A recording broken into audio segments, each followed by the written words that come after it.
आवाज की दुनिया के दोस्तों, कैसे हैं आप लोग। मैं उम्मीद करता हूं आप लोग अच्छे होंगे और अपनी जिंदगी का निर्माण बड़ी खूबसूरती के साथ कर रहे होंगे। आज फिर से हम बात करेंगे राजेश खन्ना और अमिताभ बच्चन साहब के बारे में। कल हमने बात की थी, दो फिल्मों के जिक्र किया था, नमक हराम और आनंद।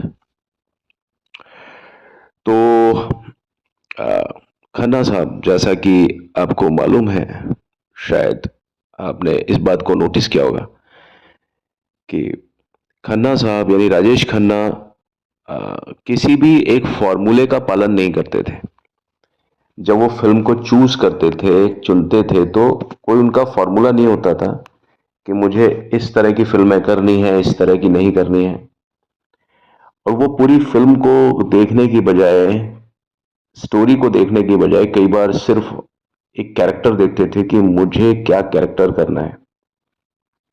अगर वो चरित्र अच्छा होता था, उनको लगता था कि ये चरित्र कुछ करेगा पर्दे पर, इसको करने के लिए बहुत कुछ चीजें हैं, तो वो सिर्फ उस कैरेक्टर को देख करके काम करते थे। जबकि अमिताभ बच्चन इस तरह से नहीं करते थे। वो सिर्फ कैरेक्टर को नहीं देखते थे, वो पूरी फिल्म की स्टोरी को देखते थे। कई फिल्में मैं आपको बताऊं राजेश खन्ना साहब की, जहां उन्होंने सिर्फ कैरेक्टर को देख करके बात की है। जैसे एक फिल्म थी अनुराग और दुश्मन।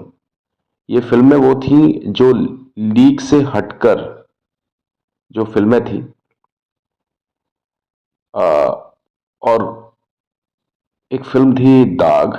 अब देखिए, यहां पर जो राजेश खन्ना आपको दिखाई देंगे, वो बिल्कुल अलग तरह से दिखाई देंगे। और ये उनका जो चलन था, वो पूरा उनके करियर में आपको ऐसा ही कुछ दिखाई देगा। उन्होंने कई रिस्क भी लिए।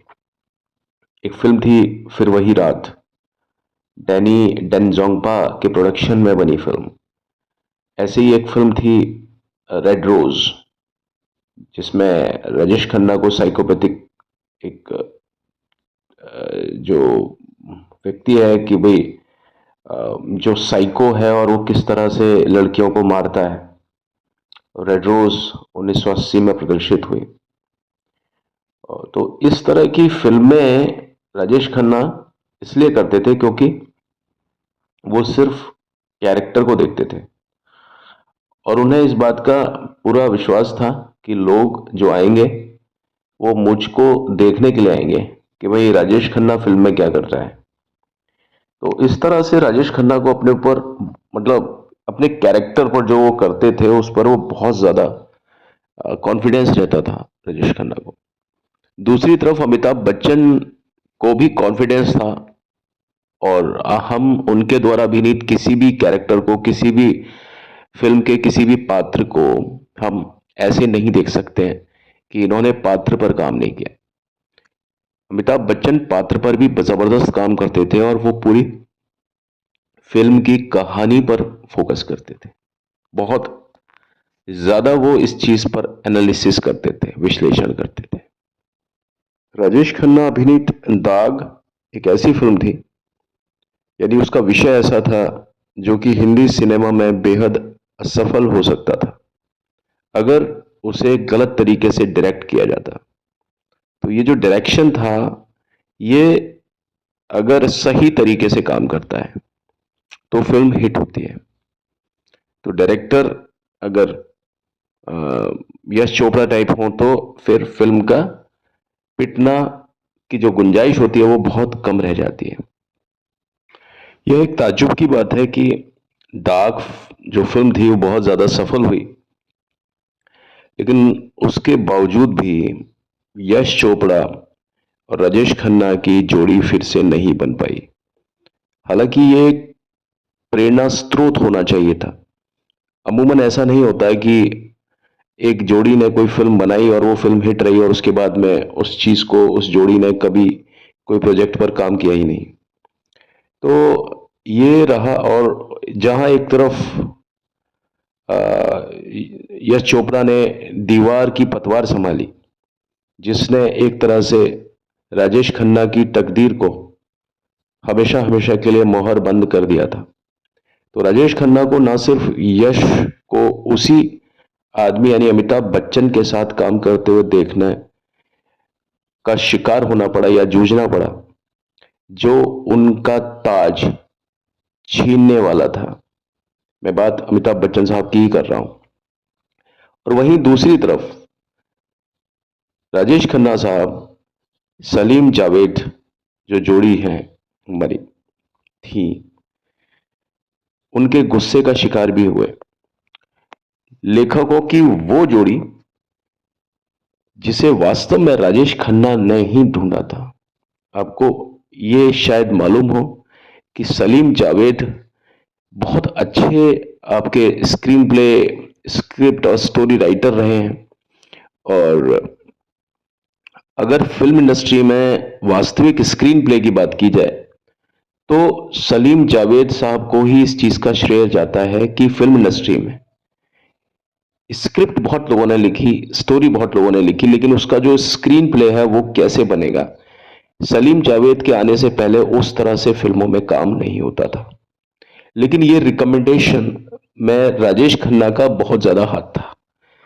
लेकिन राजेश खन्ना से कुछ जाने अनजाने में, चाहे अनचाहे, मैं उसको कोई जानबूझकर होने वाली गलती में शुमार नहीं करता। कुछ ऐसी गलतियां हुई जो कि उनकी आदत में शुमार थी।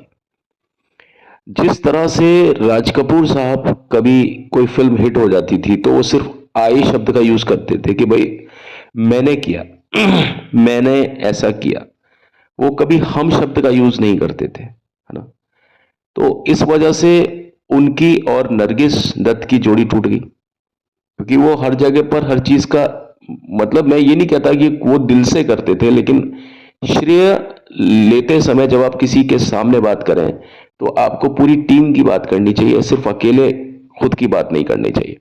तो राज कपूर ने कभी वी शब्द का यूज नहीं किया, उन्होंने आई शब्द का यूज किया कि मैंने ऐसा किया।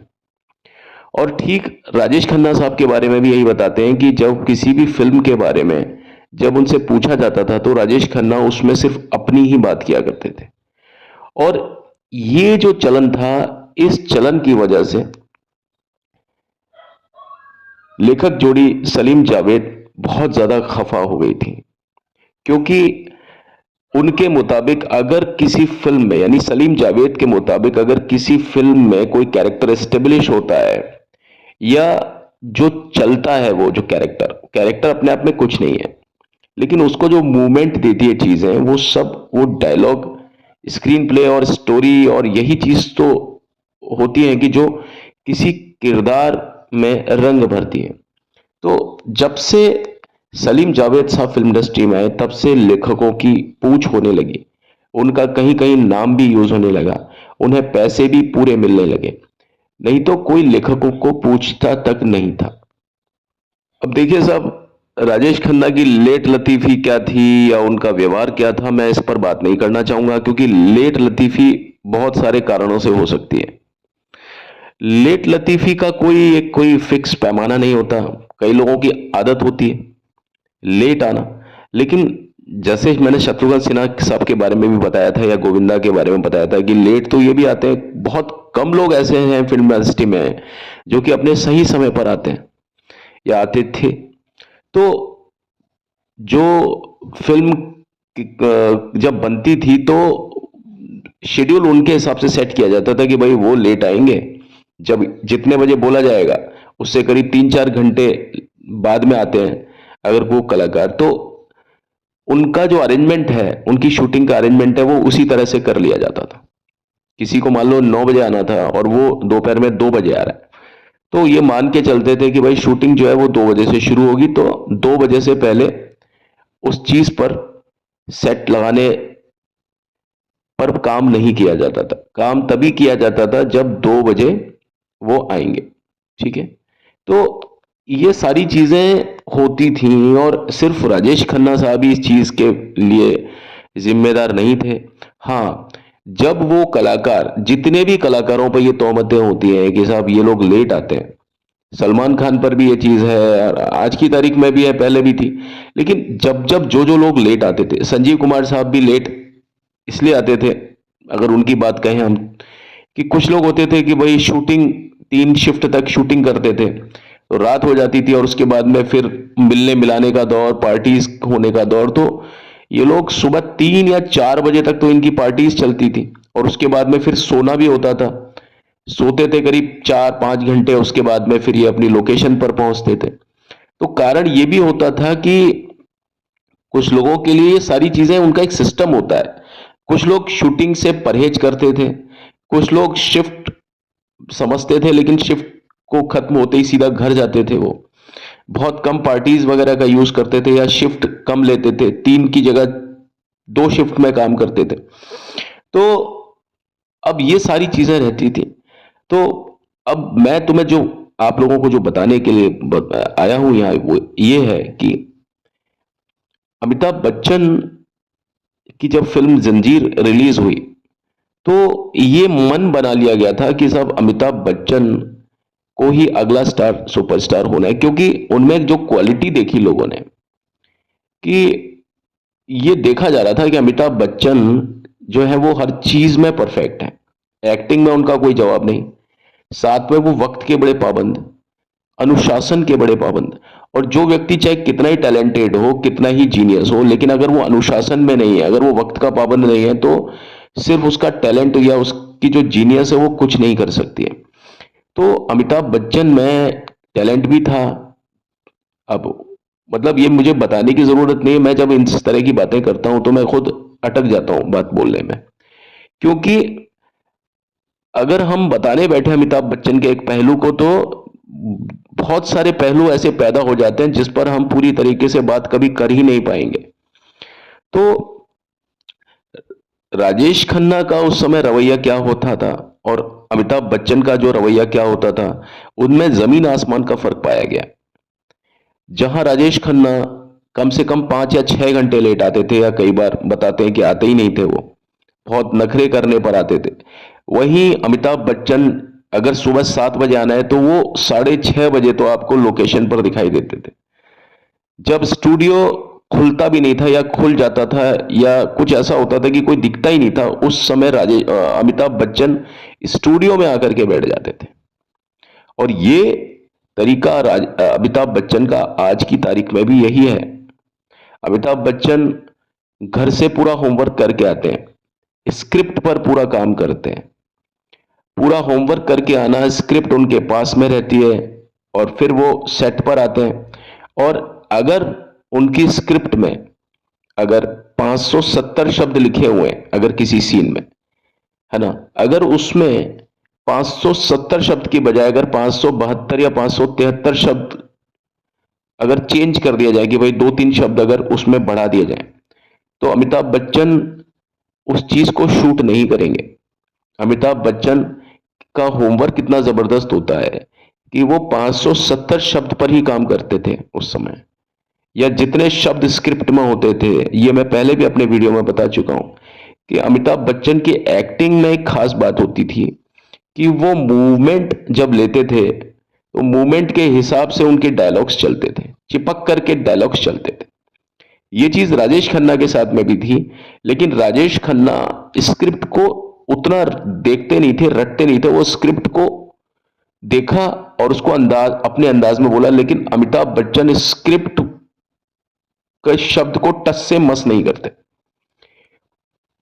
कुछ चीजें हैं जो नॉर्मल बातचीत होती है उस पर अमिताभ कुछ फेरफार कर दें, लेकिन जहां पर सीन बहुत ज्यादा गहराई वाला सीन है, जैसे दीवार फिल्म में मंदिर वाला सीन है, जैसे बहुत ज्यादा इंटेंस सीन होते हैं जिनकी डबिंग हो ही नहीं सकती।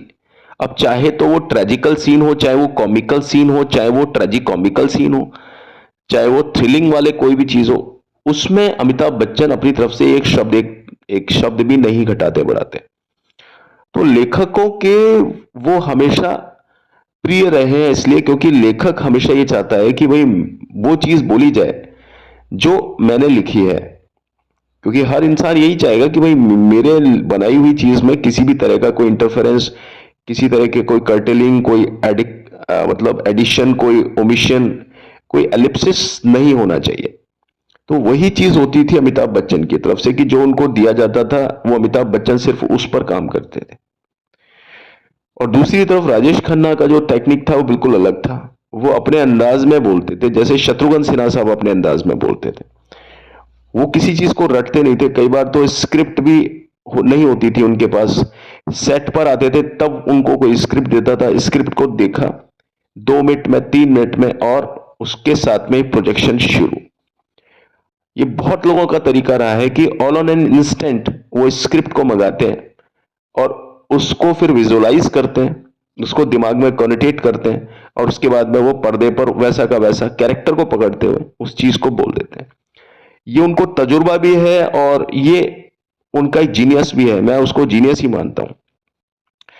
तो यहां पर यह था कि सलीम जावेद साहब को उन्होंने, यानी राजेश खन्ना साहब ने कई बार इस तरह से, जैसे फिल्मों में बोलने की बात आती थी, कभी श्रेय लेने की बात आती थी, तो राजेश खन्ना सिर्फ खुद का ही नाम लेते थे, यह बताया जाता है।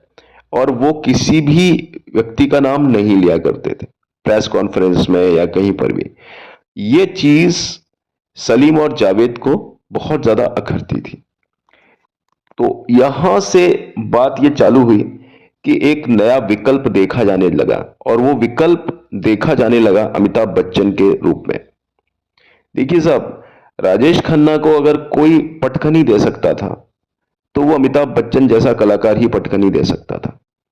पटकनी मतलब उनको वो चेज कर सकता था, जो उनका एक सब्स्टिट्यूट से भी कहीं ज्यादा हो सकता था। क्योंकि राजेश खन्ना साहब हैं, वो अपनी एक्टिंग में बहुत ज्यादा इंटेंस है, लेकिन अमिताभ बच्चन है ना, वो हर फन मौला है। अमिताभ से आप कोई भी रोल करने के लिए बोलिए, अमिताभ बच्चन हर एंगल पर बिल्कुल परफेक्ट है। राजेश खन्ना बहुत ज्यादा इंटेंस है। अगर वो एक कैरेक्टर को पकड़ के बात करते हैं ना, तो वो उस कैरेक्टर में इतने ज्यादा गहरे हो जाते हैं, इतने ज्यादा गहरे हो जाते हैं कि उनको टच करना मुनासिब नहीं है। फिर अमिताभ बच्चन के लिए भी टच करना मुनासिब नहीं है। कई फिल्में आप देखिए, अमर प्रेम देखिए, अमर प्रेम में वो बहुत इंटेंस तरीके से काम करते हैं। अब उनकी अमर प्रेम को बताऊंगा, और एक स्वर्ग फिल्म आई थी उनकी 1991 में, क्योंकि बात तक भी राजेश खन्ना का ये एहसास रहा कि वो बहुत इंटेंस जब सीन करते हैं, वहां पर उनके सामने कोई दिखाई नहीं देता। गोविंदा बहुत बड़े कलाकार हैं, लेकिन जहां पर स्वर्ग फिल्म में, जहां पर भी राजेश खन्ना कोई डायलॉग बोल रहे हैं, वहां गोविंदा उनके सामने दिखाई दे ही नहीं रहे। हालांकि गोविंदा बोलते हैं भाई स्क्रीन स्टीलर हैं, वो जब स्क्रीन पर आते हैं तो सबका ध्यान गोविंदा पर चला जाता है। अब चाहे उनके साथ संजय दत्त हो, चाहे कोई भी कलाकार हो, चाहे इवन अमिताभ बच्चन हो, जैसे छोटे मियां बड़े मियां में आपने अमिताभ बच्चन को देखा और गोविंदा को देखा। उसी तरह से हम, एक फिल्म आई थी 1991 में, बड़ी फेमस फिल्म थी, जुम्मा चुम्मा दे दे। उसमें गोविंदा और अमिताभ बच्चन साथ में थे। तो जब गोविंदा जब अपनी परफॉर्मेंस देते हैं तो हमको 2 मिनट के लिए अमिताभ बच्चन नजर नहीं आते। लेकिन वही चीज मैं आपको बता रहा हूं कि ये चीज राजेश खन्ना के साथ नहीं थी, कि राजेश खन्ना के सामने जब गोविंदा ने कोई स्क्रीन शेयर की, या कोई भी कलाकार था, चाहे राजेश रोशन रहा, चाहे ऋषि कपूर साहब रहे, कभी फिल्म थी निशाना, या आखिर क्यों में, मतलब कई फिल्में जो उनकी आती है। अब एक फिल्म आई थी उनकी, अगर तुम ना होते, राज बब्बर साहब के साथ में। तो जब राज बब्बर बोलते हैं तो राज बब्बर बोलते हैं, ऐसा लगता है क्योंकि राज बब्बर भी बड़े खतरनाक है जब बोलने में आते हैं, वो भी स्क्रीन स्टीलर है। जब वो आते हैं तो उनका तो मैं किसी दिन अलग से आपको बताऊंगा। राज बब्बर के बारे में तो खैर किसी ने इतनी गहराई से बात नहीं करी, लेकिन राज बब्बर साहब का भी अपना एक तिलिस्म है। लेकिन राजेश खन्ना जब राज बब्बर के सामने आते हैं तो राज बब्बर भी बड़े छोटे दिखाई देते हैं। तो राजेश खन्ना का जो तिलिस्म था, वो इतने इंटेंस होकर के काम करते थे कि बस मैं आपको क्या कहूं। एक फिल्म थी अगर तुम ना होते, कहीं मैं एग्जांपल लेता हूं, आपने कई शॉट में देखा होगा, राखी, सॉरी, रेखा रेखा जब बात करती हैं किसी फिल्म में, जब कोई कैरेक्टर को निभाती है तो वो बहुत ज्यादा इंटेंस होकर के बात करती हैं। मैं रेखा की बाद वाली फिल्मों की बात कर रहा हूं। जो फिल्म उन्होंने दो अनजाने के बाद से जो रेखा में जो परिवर्तन आया, ट्रांसफॉर्मेशन, और सलामे इश्क, जो मुकद्दर का सिकंदर के बाद से जो रेखा के जो मतलब एक्टिंग में जिस तरह के मतलब चेंजेस हुए, पॉजिटिव चेंजेस हुए बहुत जबरदस्त तरीके से, उतने होने के बावजूद भी अगर कभी रेखा राजेश खन्ना एक दूसरे के आमने सामने आते हैं, तो आप फिल्म देखिए अगर तुम ना होते। अगर तुम ना होते में राजेश खन्ना और रेखा, तो रेखा को जो राजेश खन्ना ने लास्ट में एक शॉट था जहां पर राजेश खन्ना ने अपनी बेटी को भेज दिया था कहीं बोर्डिंग वगैरह में, तो रेखा उनसे पूछती है कि भाई ऐसा क्यों किया। तो राजेश खन्ना उनको जवाब देते हैं, और जो जवाब जो देते हैं वो जवाब देने में जो राजेश खन्ना की तलखियां जो होती हैं, भाई रेखा उनके सामने दिखाई देती ही नहीं है। मैं आपको सच बता रहा हूं, आप उस सीन को देखिएगा। कुछ लोग ऐसी चीजों की बात करते हैं, कुछ लोग नहीं करते हैं, क्योंकि ये इस समय तक आते आते राजेश खन्ना का जो सितारा था वो बुझने की कगार पर था। हालांकि वो फिल्म सौतन फिल्म से वापसी हुई राजेश खन्ना की, ये बताया जाता है। कई फिल्में उस समय थी जो कि अच्छी चली थी, अमृत आई बाद में, अवतार, उनसे राजेश खन्ना ने पकड़ बनाने की कोशिश की और अच्छी पकड़ भी बना ली थी। और एक फिल्म थी इनकलाब, इनकलाब के साथ में एक फिल्म आई थी आज का एमएलए। इसके बारे में भी मैं आपसे बात करूंगा कि ये जो फिल्म थी जहां पर अमिताभ बच्चन का भी सितारा बुझ सा रहा था, और यहां राजेश खन्ना का भी सितारा था वो भी बुझा हुआ जैसा महसूस हुआ था, क्योंकि एक समय तक आते आते दोनों की जो फिल्में थी वो लगभग एक ही कगार पर आ चुकी थी। इनकलाब और ये आपकी आज का एमएलए। तो ये बताया जाता है कि इनकलाब से कहीं ज्यादा स्टोरी जो अच्छी थी वो आज का एमएलए फिल्म की थी, लेकिन दोनों एक ही विषय पर आधारित फिल्में थी। तो किस तरीके से वो एक पॉलिटिकल मूवमेंट के तहत राजेश खन्ना की उस फिल्म को दबाया जाता है, उसको उस समय वो प्रोजेक्शन नहीं मिल पाया जो अमिताभ बच्चन की इनकलाब जो फिल्म थी उसको जो प्रोजेक्शन मिला। आज अगर आप इन दोनों फिल्मों को देखते हैं यूट्यूब पर, तो आपको किसी भी मामले में आज का एमएलए जो फिल्म थी वो नजर मतलब कम नहीं लगती है। तो कुछ इस तरह की बातें रही कि राजेश खन्ना ने जाने अनजाने में कई लोगों को नाराज किया। पहला तो मैंने आपको बताया सलीम जावेद साहब, और जब एक बार वो चीज हुई कि राजेश खन्ना जब भीड़ में पिछड़ते चले गए और उसके बाद में उनके लायक उनके मन मुताबिक सब्जेक्ट्स नहीं थे फिल्म्स में, यानी एंग्री यंग मैन का जो पात्र गढ़ा गया उसके लिए ये बहुत एक एक सोच करके ये काम हुए। राजेश खन्ना, ताज्जुब की बात है कि जो राजेश खन्ना बहुत ज्यादा दिखाई दे रहे थे वो अचानक से ही पीछे हो जाते हैं, और इतने ज्यादा पीछे हो जाते हैं, इतने ज्यादा पीछे हो जाते हैं कि भाई फिर वो वापसी हो ही नहीं पाती राजेश खन्ना की। और ये वही राजेश खन्ना है जिनके बारे में मैं आपको कल भी बता चुका हूं कि उनकी लोकप्रियता के ये चर्चे थे कि आप मतलब मैं क्या कहूं कि लड़कियां उनकी कार के टायर से उड़ती हुई धूल से अपनी मांग भर लिया करती थी और खुद को सुहागन समझ लिया करती थी। लाठियां खा रही हैं लड़कियां और उन्हें कोई असर नहीं हो रहा, वो सिर्फ राजेश खन्ना को देख रही हैं। जैसे मीरा की भक्ति कृष्ण के लिए थी, सुदाम उस तरह से आप समझिए। और वो एक वक्त आता है कि नमक हराम फिल्म के बाद में राजेश खन्ना कहीं दिखाई नहीं देते। कहीं कुछ तो नाम होता, एकदम से कोई डूबता है क्या ये बताइए? एकदम से उभर सकता है इंसान? मैं तो ये कहता हूं राजेश खन्ना एकदम से भी नहीं उभरे थे, ना अमिताभ बच्चन एकदम से उभरे थे। आखिरी खत जो फिल्म थी ना वो राजेश खन्ना साहब की पहली फिल्म थी। उसके बाद में राजेश खन्ना ने कितनी सारी फिल्में दी। राजेश खन्ना लोगों को दिखाई दिए, उनके नोटिस में आए फिल्म आराधना से, और उसी तरह से अमिताभ बच्चन साहब भी आए। कई फिल्में फ्लॉप देने के बाद में करीब 13-14 फिल्में लाइन से फ्लॉप थी उनकी। उसके बाद में अच्छा ये सभी लोगों को मालूम था। तो लोग बाग राजेश खन्ना के नाजो नखरों से तो कम परेशान थे, लेकिन उनका जो ये बिहेवियर होता था कि जाने अनजाने में वो कुछ इस तरह की बातें बोल दिया करते थे जो लोगों को आहत कर देती थी। मैं ये नहीं कहता कि अमिताभ बच्चन ये चीज नहीं करते हैं, अमिताभ बच्चन का टेक्निक कुछ अलग है।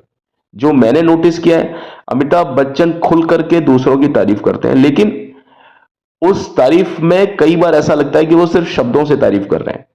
अगर इतनी ही तारीफ सिर्फ शब्दों से ही तारीफ अगर करनी होती तो राजेश खन्ना भी ये तारीफ कर देते ना, तो राजेश खन्ना कुछ समय और इंडस्ट्री में चले होते। तो जब ये एक बार एंग्री यंग मैन का दौर आया कि एक था ना कि मौका भी सही था, दस्तूर भी सही था, काल परिस्थिति समय सब कुछ सही था। होता है ना कि जब आपको कोई चीज चेंज करनी हो तो काल परिस्थिति समय सब चीज की गणना लेकर के जब आप कोई काम करते हो तो उस काम के सफल होने के चांसेस बहुत ज्यादा बढ़ जाते हैं।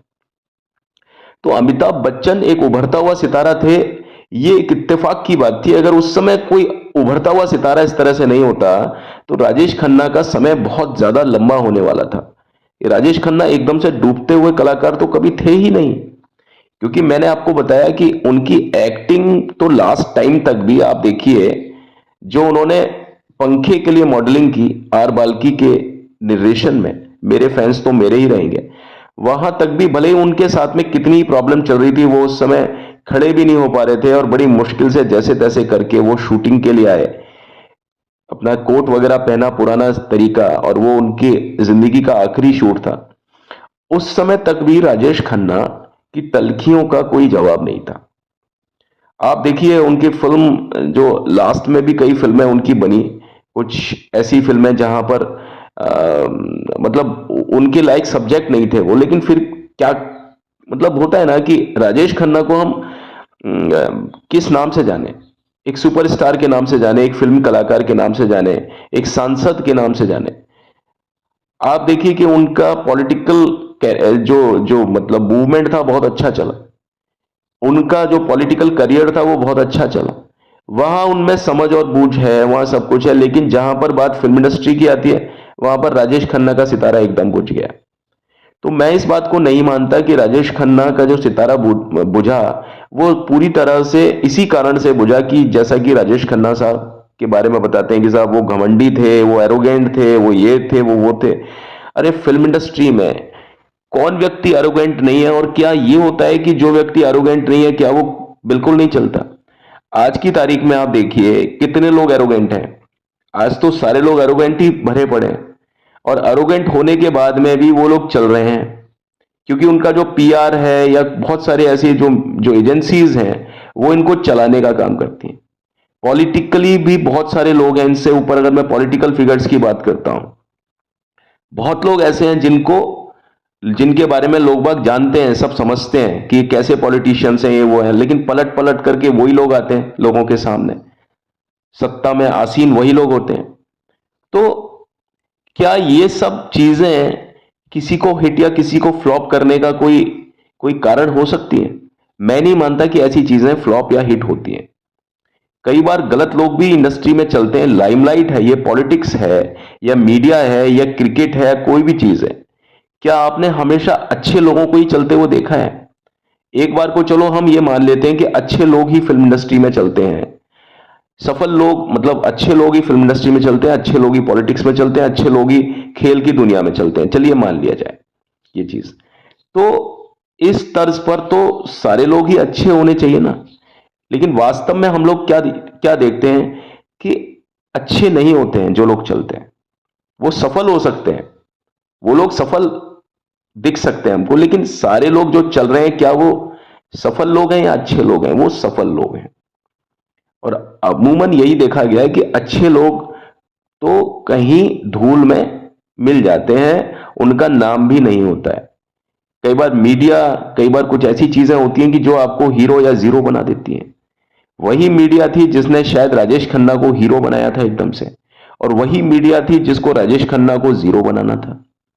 आप आज की तारीख में अगर कोई भी ऐसा कोई कंटेंट डालते हैं या बात करते हैं तो वहां पर बहुत सारे लोग ऐसे पैदा हो जाएंगे, बहुत सारे लोग अपनी बात, दिल की बात बताते हैं, जो राजेश खन्ना के समय के लोग थे, कि जो उस समय की सच्चाई आपको बताने की कोशिश करते हैं कि ये एक साजिश के तहत भी बात हो सकती थी। क्योंकि मैं खुद भी इस तरह की चीजों को समझता हूं।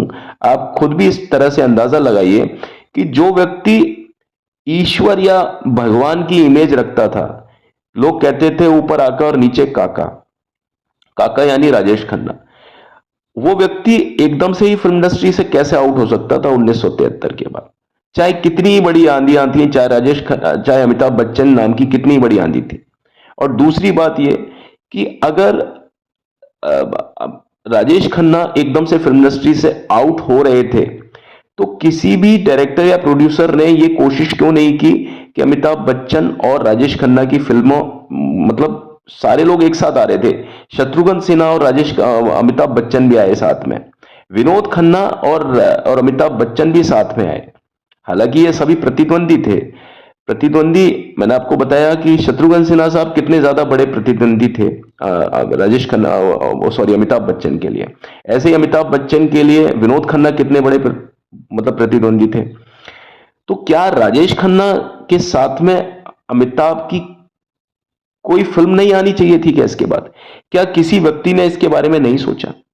अगर राजेश खन्ना की फिल्में अगर अमिताभ बच्चन के साथ में आती रही होती, दो चार लोगों ने ट्राई की होती, क्योंकि फिल्में तो बहुत सारे ऐसे लोगों की आई जो आपस में मनमुटाव चल रहा था। काला पत्थर में शत्रुघ्न सिन्हा साहब का मनमुटाव चल रहा था। दोस्ताना फिल्म में भी शत्रुघ्न सिन्हा के साथ में बहुत ज्यादा मनमुटाव चल रहा था अमिताभ बच्चन साहब का। राज खोसला ने तो बहुत ज्यादा रो रो करके उस फिल्म को पूरा किया। उन्होंने तो अमिताभ बच्चन को बहुत ज्यादा उस समय बुरा भला भी कहा कि भाई मैं तो इमेजिन ही नहीं कर सकता था कि अमिताभ बच्चन इस तरह का भी बिहेवियर कर सकते हैं मेरे साथ में। ये मैंने आपको बताया होगा पिछली अपनी वीडियोस में। तो ये सारी चीजें चल रही थी, लेकिन क्या कभी आपने इस चीज पर गौर किया कि 1973-74 के बाद में अमिताभ बच्चन और राजेश खन्ना की फिल्म्स क्यों नहीं आई? क्यों नहीं आई? अगर आई होती तो राजेश खन्ना भी दिखाई देते फिल्म इंडस्ट्री में। किसी एक सीन में तो कम से कम वो बाजी मारते अमिताभ बच्चन से। अगर किसी भी एक फिल्म में अगर उन दोनों के 2 या 3 सीन भी होते तो कम से कम एक सीन में तो राजेश खन्ना बाजी मारते।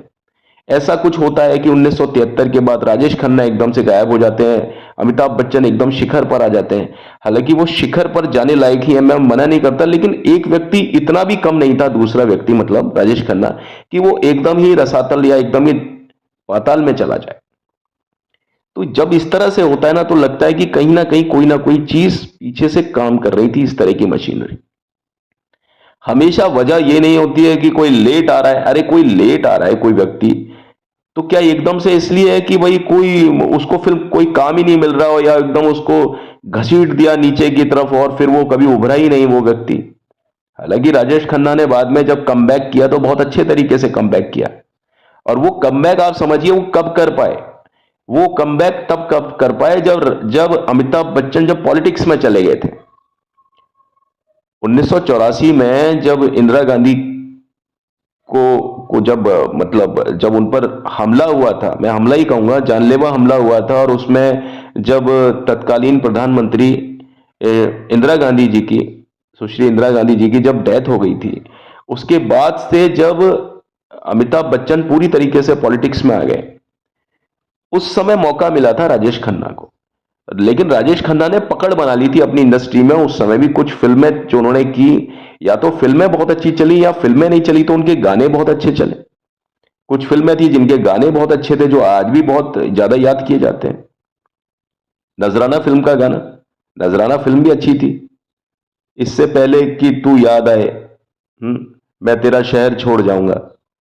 अब देखिए, आप अलग अलग फिल्म के गाने सुनिए आप, है ना। कभी बेकसी ने लूटा, कभी बेबसी ने मारा, गिला मौत से नहीं है हमें जिंदगी ने मारा, है ना। दिल में आग लगाए सावन का महीना, तूने मुझे जो जख्म दिए उन जख्मों को नहीं सीना, नहीं जीना नहीं जीना, तेरे बिन नहीं जीना। एक फिल्म आई थी ऊंचे लोग, आप देखिए, गाने सुनिए आप यार। आज तू गैर सही प्यार से बैर सही, हम तुझको अपना ना बनाया तो मेरा नाम नहीं। बहुत प्यारे प्यारे गाने हैं। दिल क्या चाहे, एक गाना था, जिन जिन तारा, जिन जिन जिन जिन तारा, तू मेरा क्या लगे ओ साथिया। बहुत सारी ऐसी फिल्में हैं। आप सौतन देखिए, जिंदगी प्यार का गीत है। आखिर क्यों देखिए आप अवतार देखिए, आप अमृत देखिए, हम्म दुनिया में कितना गम है, मेरा गम कितना कम है, लोगों का गम देखा तो मैं अपना गम भूल गया। ये कुछ ऐसे गाने हैं, कुछ फिल्में हैं जो बहुत अच्छी चली थी उस समय पर, लेकिन अब फिर दोबारा से जब अब बच्चन साहब जब फिल्म इंडस्ट्री में आते हैं तो दोबारा से राजेश खन्ना का सितारा फिर कहीं गायब हो जाता है। राजेश खन्ना के बारे में लोग बाग सिर्फ बात करते हैं 73, उसके बाद का क्या रहा ये कोई बताने की जहमत नहीं फरमाता। ना हमें कोई ऐसा स्रोत मिलता है जो इन सब चीजों पर काम करता है। मैं जहां तक पर्सनली समझता हूं कि राजेश खन्ना में बहुत सारी गलतियां थी, बहुत सारी खामियां थी, ये माना। जैसे और लोगों में भी खामियां होती हैं, गलतियां होती हैं, लेकिन जो कुछ उनके साथ किया वो वो कुछ साजिश के तहत भी किया हुआ है। आप समझिए कि इन चीजों में आप देखिए कि एक एक व्यक्ति है जिसमें सब कुछ है, पॉलिटिकली वो साउंड है, सब कुछ तरीके से साउंड है सारा, लेकिन अचानक से क्या हुआ कि उसको सबोटाश कर दिया जाता है, फिल्म इंडस्ट्री से हटा दिया जाता है। उसके बारे में अगर आप सुनते हैं तो सिर्फ बुरी बातें ही सुनते हैं। उसके बारे में आप सुनते हैं तो सुनते हैं कि भाई चमचा थे, और ये थे, वो आदत ऐसी थी, ये थी। अरे जब वो हिट थे राजेश खन्ना साहब, उस समय लोगों ने क्यों नहीं बोला इस बात को? जो चमचे थे वही बाद में बुराई कर रहे हैं उनकी, ऐसा भी माना जा सकता है। क्योंकि अगर एक व्यक्ति के 5 या 6 दोस्त हैं, राजेश खन्ना के 3 या 4 या 5 जितने भी दोस्त हुआ करते थे, उससे ज्यादा उनके कोई दोस्त थे नहीं, और वो उन्हीं से ही अपने दिल की सारी बातें करते थे। और राजेश खन्ना बड़े जज्बाती इंसान भी रहे हैं, जिसके लिए किया पूरी तरीके से किया। बहुत लोगों की मदद की फिल्म इंडस्ट्री में। फिल्म इंडस्ट्री के अलावा भी बहुत सारी जगह पर ऐसा हुआ कि उन्होंने गरीबों की मदद की, और इस तरह से मदद की कि कोई कर नहीं सकता चीजों को। मतलब आप समझिए कि ग्रास रूट लेवल पर जाकर के जो उन्होंने मदद की, इसके बारे में मैं आपको बाद में बताऊंगा किसी वीडियो में बहुत ज्यादा विस्तार से। उन फेजेस की तरफ कभी कोई ध्यान नहीं देता। राजेश खन्ना ने जितने लोग उनके साथ रहते थे सबको खुश रखते थे, है ना। लेकिन उन्होंने जो भी कुछ कहा सामने कहा, ऐसा नहीं कहा कि दो बातें कही, सामने कहा। अमिताभ बच्चन को भी सामने कहा, कभी कोई बात बोली, जैसे राजकुमार सामने बोलते थे। लेकिन वहीं अगर अमिताभ की बात किया जाए, अमिताभ डिप्लोमेटिक तरीके से भी बात करते हैं, बताते हैं साहब। अमिताभ बच्चन का जो जवाब होता है वो एक ही मतलब नहीं रखता, कई बार जो बोलते हैं उसके 2 या 3 मतलब होते हैं। अमिताभ बच्चन भी कभी किसी के सगे नहीं रहते। जब जिस चीज को पावर में देखते हैं वो हमेशा उसके साथ चले जाते हैं। ये मैं नहीं कह रहा हूं, ये आप खुद देखिए इस चीज को। जब कांग्रेस पावरफुल थी, अमिताभ बच्चन कांग्रेस के साथ में थे। जब कोई और पार्टी पावरफुल थी तो अमिताभ बच्चन उनके साथ पावरफुल थे। अमिताभ बच्चन वक्त देख करके कई बार मतलब अपना जो पैंतरा होता है उसको चेंज करते हैं। ये बताया जाता है कि सलीम जावेद के सलीम साहब ने जो फिल्म थी, क्या कहना चाहिए आपकी, मिस्टर इंडिया के लिए अप्रोच किया था। किसको? अमिताभ बच्चन को। अमिताभ बच्चन ने मना कर दिया उस फिल्म को करने से। लेकिन जब उसी विषय पर मिस्टर इंडिया आई तो अमिताभ बच्चन को भी जादूगर और तूफान फिल्म करनी पड़ी। जबकि आप देखिए मिस्टर इंडिया का जो टाइटल है ना, मिस्टर इंडिया, वो अनिल कपूर के लिए जाता ही नहीं है, क्योंकि मिस्टर इंडिया अगर कोई हो सकता था तो वो अमिताभ बच्चन हो सकता था। आप देखिए कि अमिताभ बच्चन अगर मिस्टर इंडिया में होते तो क्या कमाल होता। मैं ये नहीं कहता कि अनिल कपूर ने कमाल नहीं किया। अनिल कपूर की एक्टिंग एक अलग लेवल की एक्टिंग है। उन्होंने जो किया वो ब्रह्मचारी वाला जो तरीका था उनका, शम्मी कपूर और राज कपूर वाला टेक्निक जो उन्होंने, ईश्वर, या वो वैसे भी डाई हार्ट फैन रहे हैं राज कपूर साहब के। तो अनिल कपूर की एक्टिंग, भाई अनिल कपूर की एक्टिंग है, मैं उनकी एक्टिंग तो मुझे बहुत गजब की लगती है अनिल कपूर की। उसके बारे में भी बात करेंगे कि जब उन्हें रेशनेस में आना होता है तो वो बहुत खतरनाक लगते हैं। जैसे फिल्म तेजाब, वहां उनमें अनिल कपूर का कट, उनमें वो राज कपूर वाला कट नहीं है, लेकिन जहां वो बात बड़ी सिंपल बात करते हैं वहां वो राज कपूर की तरह हो जाते हैं। हालांकि वो नकल नहीं होती है, झलक आती है अनिल कपूर में, राज कपूर की। तो मैं आपसे यही कह रहा हूं कि ये जो पॉलिटिक्स या ये चीजें रही राजेश खन्ना के साथ में। राजेश खन्ना ने आंखें मूंद करके काम किया। उन्होंने देखा नहीं कि मेरे आसपास क्या चल रहा है, क्या चीज हो रही है ना। मेरे जमीन है वो मेरे नीचे से खिसक खिसक रही है। राजेश खन्ना ने सोचा कि सब सही चल रहा है। होता है ना कि जहाज में कब छेद हो गया पता नहीं पड़ा, पानी चल रहा है, आ रहा है, राजेश खन्ना ने परवाह नहीं की। राजेश खन्ना को लगा कि यार मेरा जहाज इतना बड़ा टाइटैनिक है कि वो कभी डूब नहीं सकता, जबकि यही हुआ कि साहब टाइटैनिक को ही डूबना था। और जितने जहाज ये थे कि जिन पर कोई क्लेम नहीं था और जो कभी भी डूब सकते थे, जिनके बारे में यह था कि ये तो कभी भी डूब सकते हैं, वो जहाज कभी नहीं डूबे। मैं यहां अमिताभ बच्चन की बात नहीं कर रहा हूं। ऐसे छोटे छोटे कलाकार भी चले जिनको कोई एक्टिंग का ए नहीं आता था, वो लोग भी चले और बहुत अच्छा उन्होंने काम किया, मतलब उनका नाम हुआ, सब कुछ हुआ। आज भी ऐसे ही लोगों से भरे पड़ी है फिल्म इंडस्ट्री, जो टैलेंटेड तो इतने नहीं है लेकिन सिर्फ लाइमलाइट में बस रहना उनका काम होता है, इधर उधर से कुछ करना, ऐसे करना, कभी कभी कहां कभी कहां।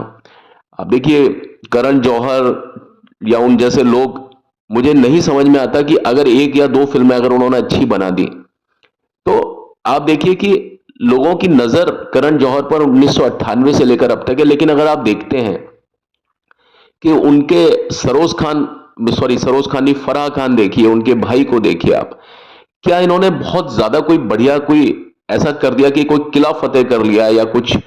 लेकिन एक बार जब ये लोग आए फिल्म इंडस्ट्री में तो पकड़ लिया इन लोगों ने, उस सिस्टम को पकड़ लिया, उस सिस्टम के साथ रहे, उस सिस्टम की निगहबानी में रहे, है ना। वो चीजों को पॉलिटिकली, उस चीज को कहते हैं ना कि भाई मीडिया के साथ में आप कोई काम मिल करके करते हैं तो आप कभी भी नीचे नहीं जाते। राजेश खन्ना इन सब चीजों से अनभिज्ञ थे। वो सिर्फ अपने उन्हीं लोगों के बीच में घिरे रहते थे जो उनके साथ थे, वाबस्ता थे। अब चाहे आप उनको चमचागिरी कहें चाहे कुछ भी कहें, लेकिन दोस्त होते हैं ना वो चुने हुए लोग होते हैं। ऐसा नहीं होता कि दोस्ती आप हर एक से करते हैं। लेकिन ये भी उतना ही सही था, सच बात थी कि राजेश खन्ना से जब भी जो लोग मिलने आते थे ना, वो हमेशा राजेश खन्ना उनसे मिलते थे, बाकायदा बहुत अच्छा समय दिया जाता था। और वो भी एक समय आया कि जब राजेश खन्ना के घर पर कोई आता नहीं था, उनके घर में हमेशा सन्नाटा रहता था।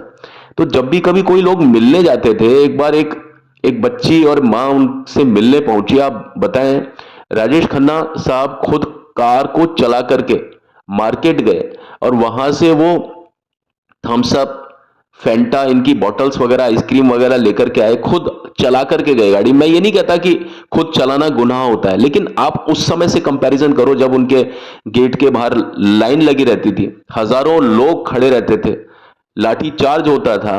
कार्टर रोड का जो पुलिस स्टेशन है वो उन्हीं की देन है, राजेश खन्ना साहब की देन है कि अगर ना तो उनके आशीर्वाद के बाहर वो जमावड़ा होता, ना वो पुलिस स्टेशन खुलता।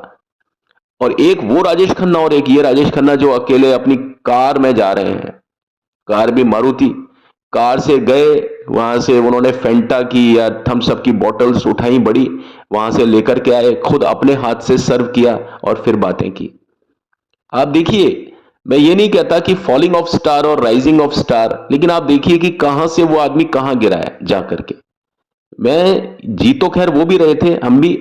ये है कि ये नहीं है कि भाई ईश्वर है और दिन है, जिंदगी है, कभी ऊपर कभी नीचे चलता है। लेकिन ऐसा भी नहीं होता कि एकदम से इतना ज्यादा कोई टर्निंग आ जाए आदमी की जिंदगी में कि वो इतने बुलंदियों से आकर के इस तरह की अवस्थाओं में आ जाए। खैर ये आपकी जानकारी के लिए बता दूं कि राजेश खन्ना जो सबसे ज्यादा इनकम टैक्स पे करते थे अपने समय में, और ये मरते दम तक भी उनके नाम का रिकॉर्ड है कि सबसे ज्यादा इनकम टैक्स पे करने का जो क्रेडिट है ना वो राजेश खन्ना के नाम पर था।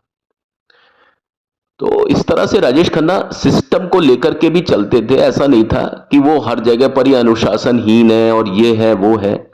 आपको मालूम है ना कि कुछ चीजें जब कोई किसी को बदनाम करने पर आता है ना, आप देखिए रोड के सहारे अगर एक आदमी पिट रहा है तो जो पीट रहा है वो तो किसी कारण से पीट रहा है, लेकिन कुछ लोग जो आसपास हैं जिन्हें उस घटना का पता ही नहीं है, वो लोग भी आएंगे और पिटते हुए आदमी को ही मारेंगे।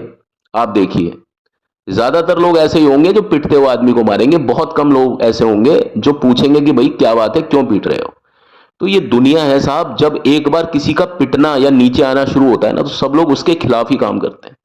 अब चाहे वो पॉलिटिक्स हो, चाहे वो कोई भी चीज हो, जब एक बार कोई किसी को हाइप करता है ना, तो लोग बस सिर्फ उसको ही बढ़ावा देते हैं। जो पिट रहा है उसको और पीटते हैं।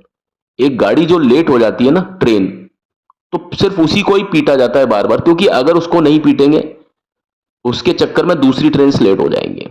तो ये रेलवे का भी नियम है, ये दुनिया का भी नियम है, ये फिल्म इंडस्ट्री का भी नियम है, ये सभी चीज का नियम है।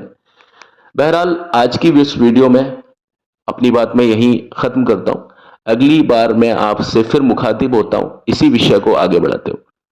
तब तक के लिए मुझे आज्ञा दीजिए, बट जाने से पहले मेरी आपसे वही एक रिक्वेस्ट है कि प्लीज मेरे चैनल को लाइक शेयर सब्सक्राइब जरूर जरूर जरूर करें, बेल आइकन को जरूर दबाएं और मेरे सब्सक्राइबर जरूर बने। आप हमारे भगवान हैं और हम आपके भक्त हैं। प्लीज प्लीज प्लीज मेरे चैनल को शेयर करें, लाइक करें, सब्सक्राइब करें। इस तरह से एनालिटिकली कोई भी अपनी बातों को नहीं बताता, और ये जो मैं चीज बता रहा हूं इसमें मैं अपना तरफ से, ये विचार मेरे हो सकते हैं, लेकिन ये सच्चाई रही है जिसमें मैंने जिक्र दिए ना आपको फिल्मों के, पूरी तरीके से सच्चाई है। आप चाहें तो आप इसको अपने तरीके से क्रॉस चेक कर सकते हैं। ठीक है, अभी तो चलता हूं, कल आपसे मिलता हूं। Thank you and have a nice time. आप सभी खुश रहें, आबाद रहें, मस्त रहें। बाय।